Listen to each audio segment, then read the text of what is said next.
In this video, I want to talk about the social well-being elephant in the room we should all be thinking and talking about when it comes to what happens next. Welcome to the What Happens Next channel.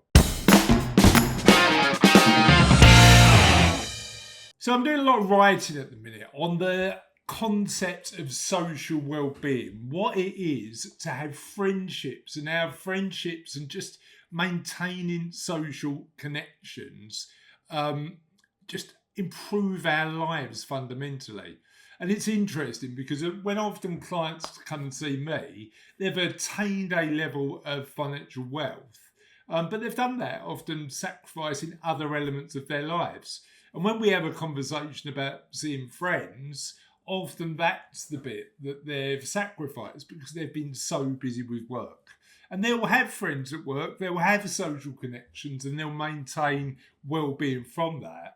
But often some of those social connections are lost when somebody sells their business or somebody retires from a senior role in a large organisation.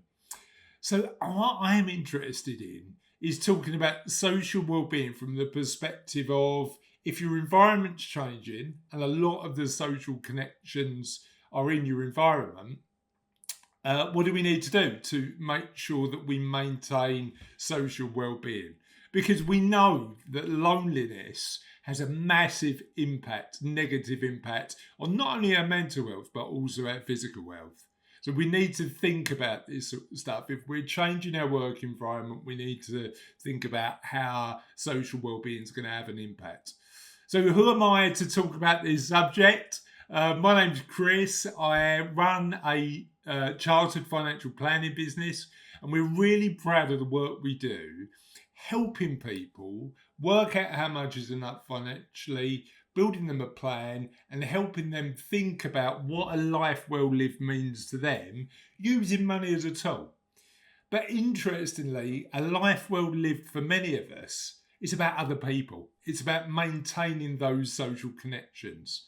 And what I'm going to do today is explore the one thing you should think about doing, the one elephant in the room we need to think about to improve your social well-being today.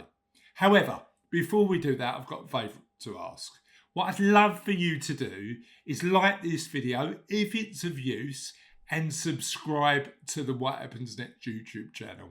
My mission is to have better, more nuanced conversations about that transition we normally make in our 50s and 60s from full-time work to whatever's next in our lives. Now, you might notice I'm not talking about retirement. And for some people, retirement might be entirely natural. They've got rich next lives that they're happy to spend time in. But for many of us, that transition's scary. And what we'd like to do on What Happens Next is make sure that we're having more nuanced conversations about the factors that you should consider when thinking about that next step. Now, clearly one of those is how we maintain those deep human connections and friendships. And I think when we talk about social well-being, we often take for granted that we can make friends fairly easily. But my lived experience, but also the experience of people I talk to, is actually as we get older, making friendships becomes more difficult often. But the elephant in the room is this. I've got a mate of mine called Mike. And Mike is brilliant at this. Cass is brilliant at this too. Is to understand that maintaining social relationships takes work. And it's the simple things. It's the text to a friend we never get round to because we're too busy, but it's so important in making sure that we maintain that connection. It's the promise to meet up for a drink or a bite to eat, only for it to never happen. Actually making the commitment and booking that date and going along is key. And it's that regular check-in with mates on a WhatsApp group to make sure that you're maintaining strong social bonds. We know intrinsically and naturally in areas of our lives that any progress takes work. In our financial lives, we know we need to make sure we do the work. In our intellectual and occupational lives, at work, we know the work needs to be done.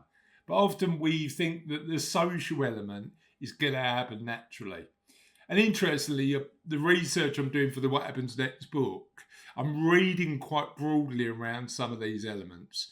And there's a brilliant book that I'm reading at the minute called Build the Life You Want by Arthur C. Brooks, who's a Harvard professor, and Oprah Winfrey, all talking about the importance of social bonds and the fact that it takes work. So I've got a challenge for you.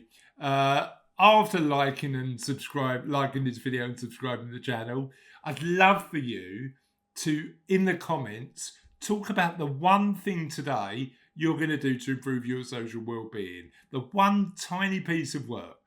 Are you going to send that text? Are you going to reach out to a friend? Are you going to set a date for drinks and a meal that you've been meaning to for ages, but you haven't? I would love for you to let me know. What's the one thing you can do today to improve your social well-being? Please put the one thing you're going to do in the comments. Hopefully that was useful, and we'll see you next time on What Happens Next.